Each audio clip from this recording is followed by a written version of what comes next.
스티븐 코비의 성공하는 사람들의 7가지 습관은 건강한 심신을 바탕으로 원칙 중심의 삶을 주도적으로 살도록 도와주는 습관을 제시합니다. 나는 이 책을 여러 번 읽었고 내 20대를 지배한 습관을 만드는데 많은 도움을 받았어요. 이 책이 알려준 방법을 내 것으로 만들어 오늘을 건강하게 사는 좋은 습관을 나 역시도 7가지로 정리하게 되었습니다.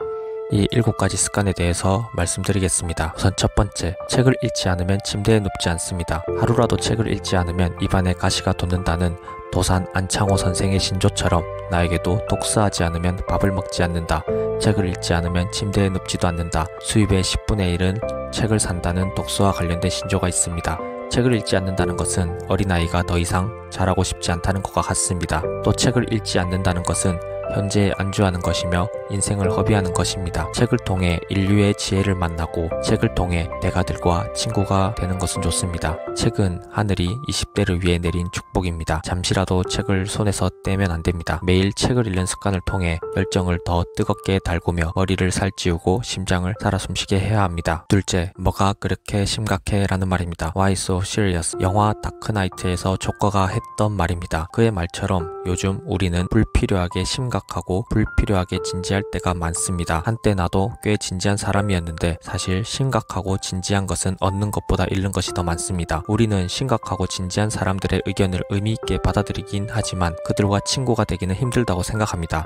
또한 지나치게 진지한 사람들은 자신의 실수를 두려워하여 실수를 하지 않기 위해 상당한 스트레스를 받습니다. 결국 심각하고 진지한 것은 행복과는 거리가 멀습니다. 반대로 유쾌한 사람의 주변에는 언제나 사람들이 모입니다. 이와 같이 행복은 가까이에 있고 행복을 퍼뜨리다 보면 바이러스가 돌고 돌아 내게도 전염될 것이라고 믿습니다. 행복을 공유하기 위해 사람들이 모여드는 것입니다. 나는 행복을 습관화하려고 노력하는데 이것은 실천하기 위한 가장 좋은 방법은 유쾌함이라고 생각합니다. 유쾌한 사람은 실수에 크게 연연하지 않습니다. 유쾌한 에너지는 주변 사람들의 상처와 고민까지도 치료하여 실수를 긍정적으로 극복하려는 힘이 있습니다. 나에게는 하루에 한 번 크게 웃기, 즐거운 상상하기, 엉뚱하고 유쾌한 질문 던지기, 심각한 질문에 유쾌하게 답하기 등과 같은 아주 구체적인 행복을 위한 습관들이 있습니다. 결국 행복도 습관입니다. 세 번째로는 경청하기입니다. 나는 말을 잘한다는 얘기를 자주 듣는 편입니다. 말을 잘한다는 것은 어떤 의미일까요? 아나운서처럼 정확하고 정확하게 발음하는 것일까요? 아니면 교수처럼 강의하듯 말하는 것일까요? 미국 최고의 토크쇼 진행자인 레리 킹은 이런 말을 남겼습니다.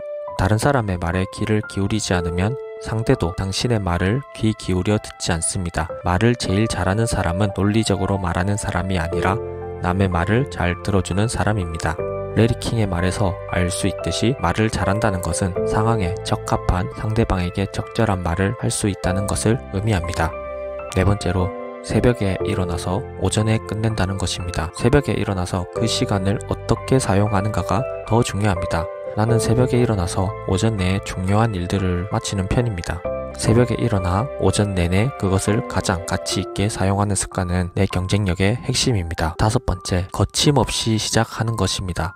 나는 시작의 대가입니다. 무슨 일이든 쉽게 시작을 합니다. 거침없이 시작하지만 일이 마무리되지 않을 때도 있습니다. 또 가끔은 시작보다 끝이 좋지 않을 때도 있습니다. 그럼에도 불구하고 나는 거침없이 시작하는 것을 좋아합니다. 새로운 기회가 찾아오면 나는 예외 없이 시도합니다. 특히 20대에는 불가능을 인정하지 않는 실천적 의지, 거침없는 도전의식이 필요합니다. 좋습니다. 한번 해보겠습니다. 라는 말은 우리의 심장에 불을 붙입니다. 모든 일에 불가능을 전제한 사고는 우리의 무한한 가능성을 극도로 제한합니다. 가끔씩 실수하는 것을 두려워하다가는 성공 확률이 훨씬 더 높은 일을 시도해보지도 못하는 경우가 생깁니다. 시작이 쉬우면 일이 잘 풀립니다. 여섯 번째는 운동으로 체력을 기르는 것입니다. 매일매일 잦은 스트레칭만으로도 양호한 컨디션을 유지할 수가 있습니다. 정기적으로 운동을 하고 좋아하는 스포츠를 즐기는 것은 인생에서 빼놓을 수 없는 즐거움입니다. 또한 열심히 일한 자신에게 줄 수 있는 최고의 보너스라고 생각합니다. 운동을 하지 말아야 하는 이유는 단 한 가지도 없습니다. 지금 바로 운동하는 습관을 내 것으로 만들어 봅시다. 마지막 7번째, 절제로 나를 다스린다입니다. 저는 개인적으로 이 7가지 중에 마지막인 7번째, 절제로 나를 다스린다가 가장 중요한 부분이라고 생각합니다. 미즈노 남보쿠는 절제의 성공학이라는 책에서 절제는 인생을 만들어가는 도구라고 말했습니다. 절제란 스스로 통제하는 능력이기 때문에 남이 시킨다고 할 수 있는 것이 아니며 자신만이 할 수 있습니다. 운명을 바꾸는 계기는 언제나 사소한 일에서 시작이 됩니다. 자신을 다스리는 작은 절제가 결국 인생의 성공이라는 길로 가는 열쇠가 될 수 있습니다. 술, 담배, TV, 인터넷, 과식 등등. 세상에는 우리가 잠깐 마음을 놓으면 우리의 정신을 한도 끝도 없이 빼앗아 갈 수 있는 것들이 정말 많습니다.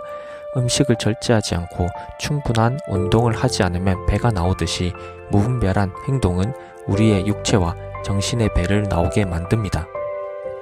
이렇게 오늘을 건강하게 사는 7가지 습관에 대해서 말씀을 드렸는데, 이 영상을 보시는 구독자분들께서 7가지 중에 한두 가지라도 생활에 녹여 오늘을 건강하게 살았으면 좋겠습니다.